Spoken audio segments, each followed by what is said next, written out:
ఎలక్ట్రానిక్స్‌లో PN junction అంటే ఏంటో మీకు తెలిసే ఉండొచ్చు.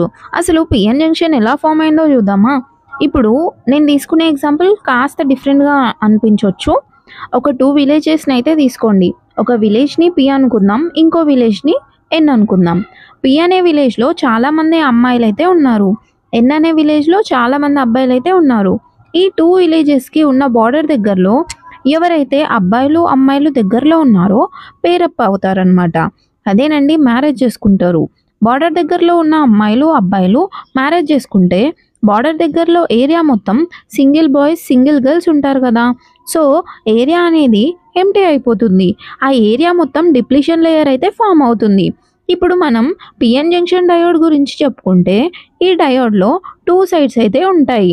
పి సైడ్, ఎన్ సైడ్. మనం ఎగ్జాంపుల్‌లో తీసుకున్న విధంగా విలేజ్ పిలో అమ్మాయిలున్నారు గదా! అమ్మాయిలని హోల్స్ అనుకోండి. విలేజ్ ఎండ్‌లో అబ్బాయిలున్నారు గదా! అబ్బాయిలని ఎలక్ట్రాన్స్ అనుకోండి.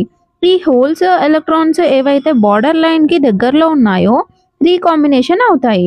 ఏవైతే హోల్స్, ఎలక్ట్రాన్స్ రీకాంబినేషన్ అయినాయో అక్కడ డిప్లీషన్ లేయర్ అయితే ఫార్మ్ అవుతుంది. ఈ డిప్లీషన్ లేయర్‌లో ఫ్రీ ఎలక్ట్రాన్స్ ఇంకా ఫ్రీ హోల్స్ కూడా ఉండవు. అదేనండి.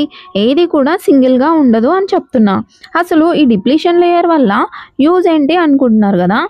ఫార్వర్డ్ బయాస్‌లో డయోడ్‌ని కనెక్ట్ చేసినప్పుడు కరెంట్‌ని అయితే అలో చేస్తది. రివర్స్ బయాస్‌లో కనెక్ట్ చేసినప్పుడు కరెంట్‌ని బ్లాక్ చేస్తది. ఆల్రెడీ మనం ఈ డయోడ్ టాపిక్‌నైతే చెప్పుకున్నాం గదా! ఒకసారైతే షార్ట్స్‌లో వెళ్లి చూడండి.